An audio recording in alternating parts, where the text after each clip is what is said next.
Good day, and welcome to today's episode of the TCS Plus show. I'm Brendan Haskins, and today's podcast is brought to you by Guardian Eye. Today, the podcast is titled Disrupting Primary Healthcare, and we'll be talking about how Guardian Eye's AVA brings an efficient and affordable telemedicine solution to the workplace. I'm joined in the studio today by Justine Pillay. Justine is the AVA specialist at Guardian Eye.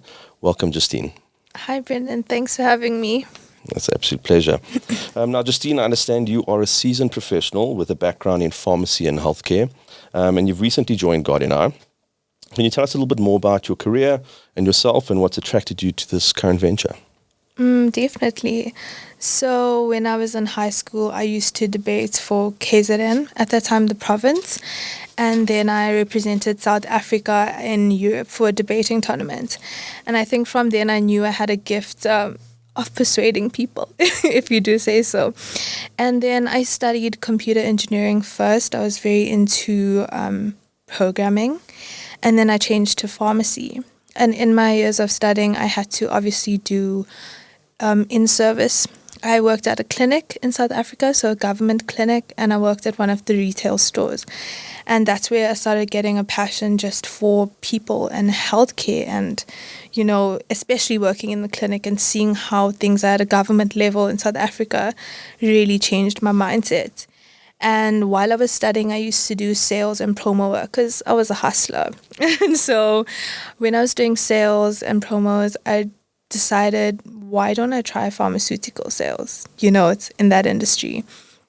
And that's how I got into pharmaceutical sales. And last year, for the past 2 years, I've been doing generic medicine sales. And I think that's what brought me closer to wanting to do with AVA, because generic medicine is affordable medicine. And yeah, I started being very passionate about affordable medicine. And that's how I got into AVA, which is affordable healthcare. Okay, fantastic. I think on the topic there, so Guardian Eye and AVA is something that's quite new to me. I had to do a fair amount of research before this podcast, but I was very interested to uncover a lot of what Guardian Eye has been doing here with AVA. Can you tell us a little bit about Guardian Eye, where they came from, and what AVA is? Okay, so Guardian Eye is smart monitoring. It uses IoT to, for public security and just doing it on a different level. So it won't just get someone walking or, an animal. It will have security systems to pick up, okay, it's an animal, your sensors won't come off. So it's smart security. And then it started looking at this monitoring to obviously now get smart health. And that's how Rodney, our MD, got into AVA Healthcare, which is telemedicine. Fantastic. So telemedicine, it was quite a new phrase or term for me, but I believe it's got a long, rich history. Could you talk a little bit around telemedicine and what it is? I think there's a lot of new terminology we're going to have to unpack today, probably for me, but also for the audience. Yeah, I know everyone, even my family thought telemedicine seems new, because it does seem new because we have it on our cell phone. But telemedicine actually dates back to the 1860s, where in the Civil War, they would use telegraphs to now tell if soldiers have been wounded, how many have died, and give that messages to medical personnel.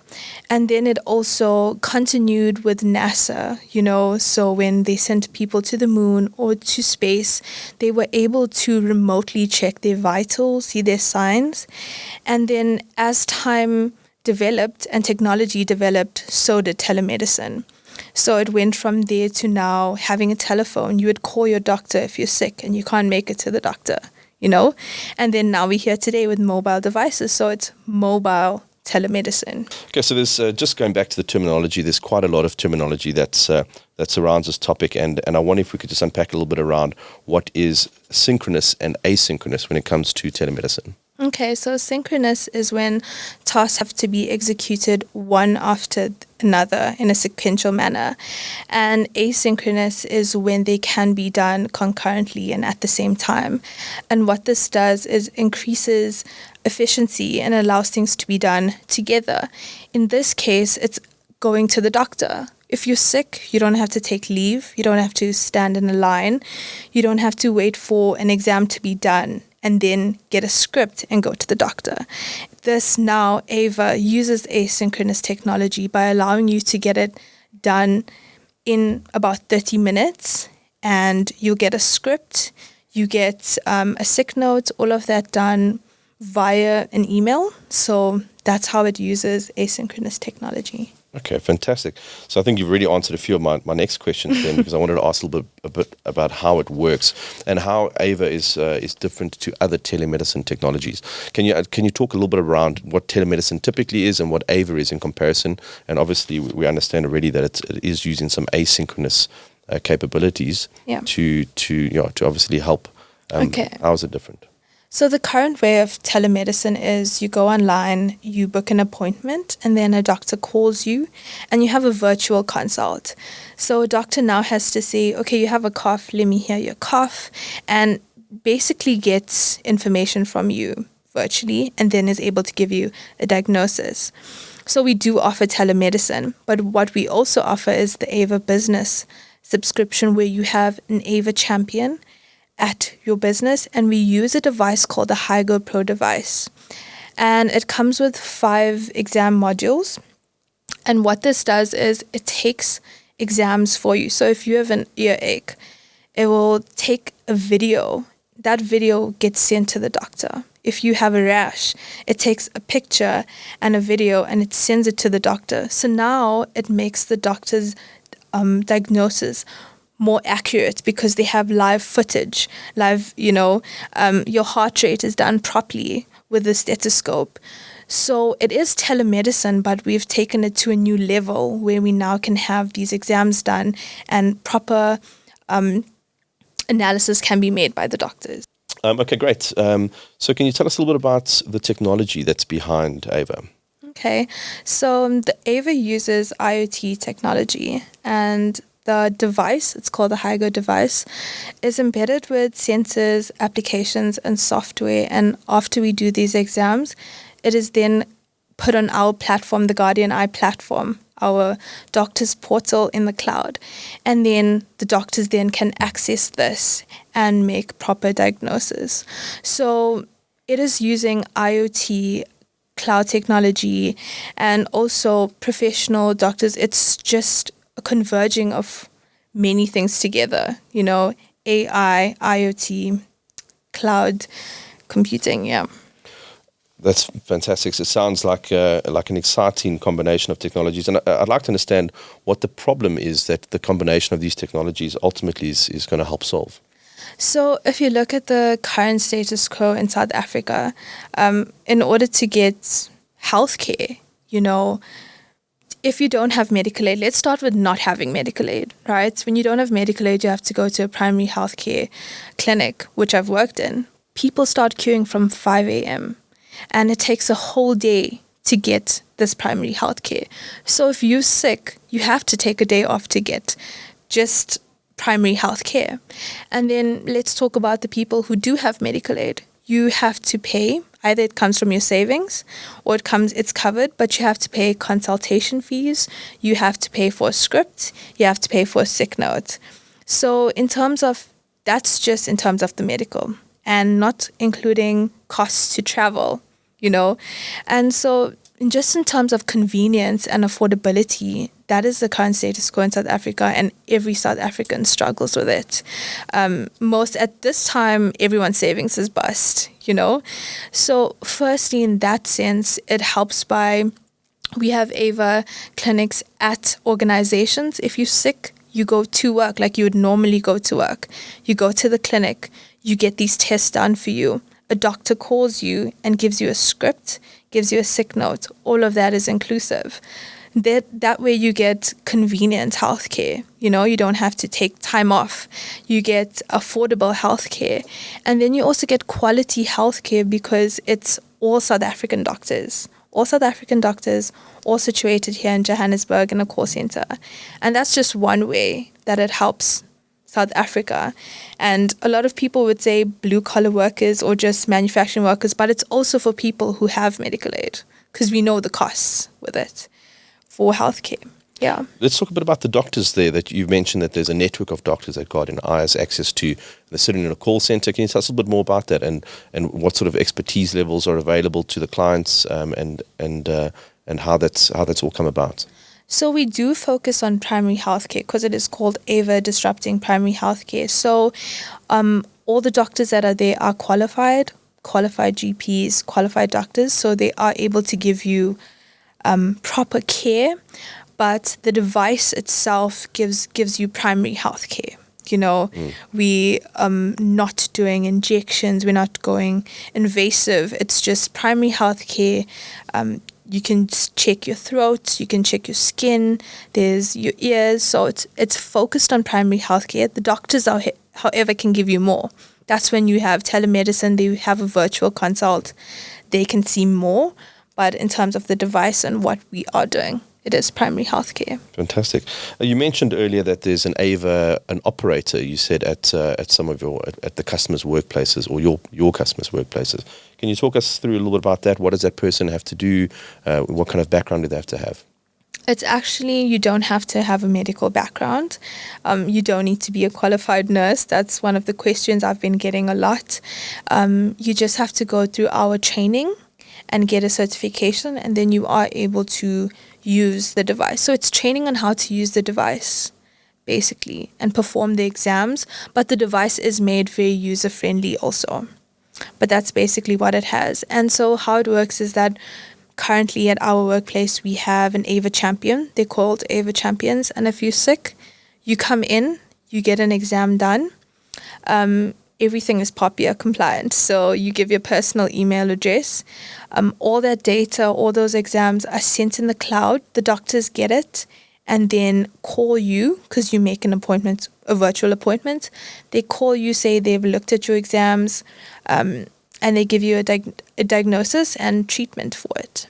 Okay, fantastic. So surely that must be helping with a little bit from an employment perspective in the country if you're bringing in these AVA champions into organizations that are subscribing to the service. Oh, 100%, Brendan. I don't know if you've heard of the Bradford theory, but what it does is HR managers use this where it sees that short, frequent, unplanned leave is actually more detrimental to an organization than planned and longer leave. And so they use this theory to flag, employees that are taking sick leave too often. Because let's be honest, how sick leave, people take it as a leave that's there and they use it and abuse it, and that actually decreases productivity in an organization. So in this way, what it does do, it obviously allows for affordable telemedicine and medicine to your staff.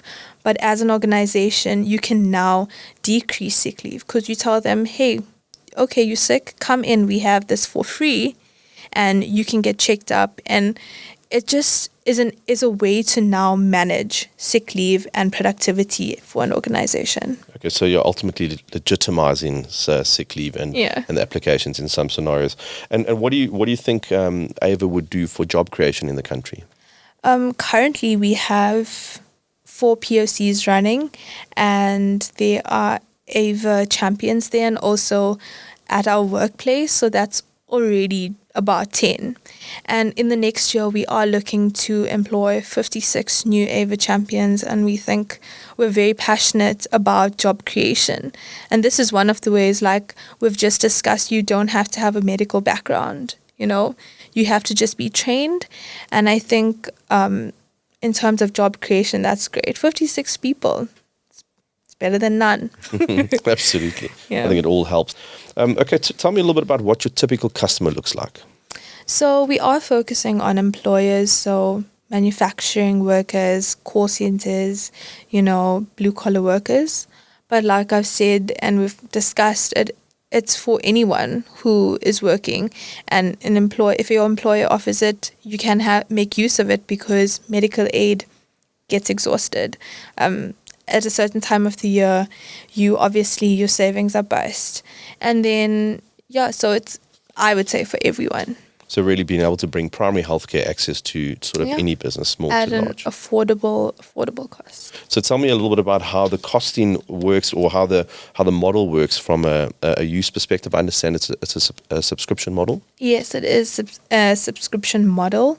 So we have two options. The first is to subscribe to telemedicine, where as a company, as an organization, you would pay a fee to use the platform and a certain amount per staff member, which is very affordable, and that's one way. So it's obviously still virtual, but it is much more cost effective than current telemedicine. And then the second option is having a stationed AVA champion at your organization.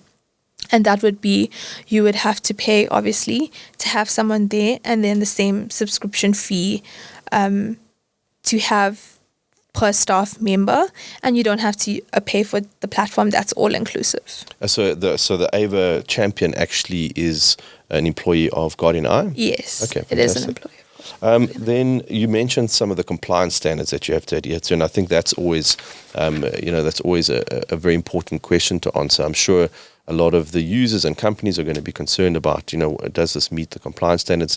And I understand there's been quite a journey. Can you tell us a little bit about what sort of standards you've had to comply to and how that's worked?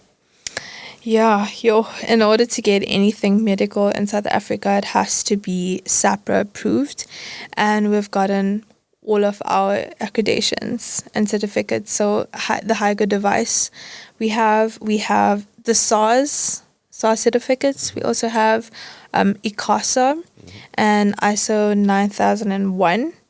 But yeah, I think most companies look for SARS, they look for SAPRA, but we have obviously a list, and it is properly checked, and we waited a long time to actually release it just to make sure that we had all our accreditations done. Okay, so it's fully compliant, totally secure, POPIA compliant. Yes, it is POPIA compliant. Okay. That was a big one also. Yes, I'm sure. Because I think because it's, we're saying that it helps with decreasing sick leave. One of the things was we didn't want staff members to now put their work email address, and now you're sick, the diseases you have or any issues is given to the company. So we had to make sure that our AVA champions and people know it's your private email, your private cell phone number. Okay, so even though the service might be provided by the organization, it's really for the employee or for the end person, and the data is theirs. Yes. Okay, and that's shared obviously with their consent to a practitioner or a GP or a doctor. Yes, okay. And so the most that an employee would know is that someone came and gave a sick note. Okay. They used the station and they've given a sick note. So POPIA compliance, everything. Okay, that's fantastic. Then how long has AVA been around? I mean, you mentioned you've gone through quite a journey, and it's obviously very new. How long has it been around sort of globally, and how long in South Africa? So it's been in the UK for about 18 months. They have been using it, AVA. But telemedicine, like the whole of the UK, US, has been switched over. But yes, AVA's been in the UK for 18 months. And in South Africa since June. We actually had our POCs running since June. Okay, fantastic. I think what sounds quite remarkable is that it's really gathering all this data and putting the data in the hands of practitioners, where it can actually be researched and used, and we can start drawing some great information out of that. How do you see AI and things like that coming into play with technologies like this? I think AI-powered diagnostics can help, in terms of with AVA and just devices like this. We can now make more, take these exams, and just these algorithms can now analyze these exams and see, make accurate diagnosis, and also help doctors in making diagnosis. Because we want to use AI to complement doctors, not take away doctors. But this just now would make their jobs more efficient. Fantastic. Tell us a little bit about maybe some nice sort of success stories or some feel-good stories where AVA's helped in the community. Okay, currently we have POCs running, and some of their success stories come and we look through it. And one guy just went, it's also used as a preventative tool. So the employer says, go in, we have an AVA clinic, go get checked up. So a guy went, we also popular compliant here, hopefully, so I can't give names. But he went to just get a checkup, and then they saw that the doctor picked up that is actually now there's an onset of an ear infection, and gave him meds, and he got better. But if he didn't go, he would have only found out when his ears blocked and losing balance. But with this AVA, it was used beforehand to catch it before it even was an extreme case. And then another female went in. Just went in, and the doctor picked up that she was super stressed and anxious, and like asked, "What's wrong?" Then she says, "No, she just was planning a wedding and a new job, and she's been so stressed." And then gave her meds and gave her a script for anti-anxiety meds. And these are things that, and I'm very for mental health, and just health in general. I think health is wealth, and with AVA, it's showing that it's allowing that in the workplace. It's getting people at their workplace. After being home, you're the most at work, and now if you can get healthcare at work, it makes it so much more accessible, so much more convenient. Yeah, I think that convenience is really, really powerful. I think a lot of people might just not go for an assessment or go for a diagnosis because it's just not convenient at the time. And then, like you say, that you can actually prevent a lot of illness getting much worse. How do you think something like this could have helped in the times of COVID? Weirdly enough, COVID was the thing that actually pushed telemedicine quite big in South Africa. But if it was around during COVID and people were more acceptable to it before that, I think it would have definitely decreased the rate of infection, because a lot of these infections were at doctors' rooms. You're sick, someone's sick, they have COVID, they go there. Now everyone is now being at risk to it. Whereas if telemedicine was big before COVID, a lot of this would have been decreased. It would all have been virtually. If you're sick, it stays in your household, it stays there. And I think, I won't say thankfully to COVID, but COVID did push telemedicine much more than it was. In South Africa, we really struggled with it. It was very minimal in comparison to other countries. But now we see, because of COVID, it has taken off. Absolutely. I think if we had this kind of data available to us, that AVA would have been collecting around COVID patients and in those assessments, I'm sure that could have been much more powerful in helping us sort of defend against future epidemics like that. So I think often people are afraid of how technology will impact jobs and replace humans in our life. Do you see what do you see AVA doing from a technology perspective? Does it replace the need for a human engagement? No, I think, like we've spoken, first of all, job creation. You need these AVA champions at your work. So that's one. It's not replacing, it's actually giving people jobs. And secondly, it's helping doctors do their work but more efficiently. Telemedicine is a thing, but now it's aiding it where you're getting actual exams, image exams, videos, and allowing them to do their jobs more efficiently, more accurately. And I think AI, we need to use AI to complement work, and we're not in the business of taking jobs away or, removing and just making everything robotic. I think there is a good equilibrium where we can use AI to better the current status quo. And I think technology here, by the signs of it, can really help augment the way that we are doing the sort of primary healthcare and getting information to the doctors. And I'm sure that's going to increase the productivity and the accuracy of these diagnoses. Yeah, currently our highest in terms of accuracy, it's at 90.73%, and the lowest was 87.5% in terms of accuracy. And those are great numbers, And I think it also will now be able to have a shift in terms of you're not going to the doctor for primary healthcare. You're not going to the doctor for itchy throats. You're getting telemedicine done, and then doctors can now have time to work with more serious things. You only go to the doctor when it's severe. Because if you look at, I went last week to the Health Innovation Summit, and they were saying that nurses and healthcare professionals are actually a problem in South Africa. There's not enough. there's not enough.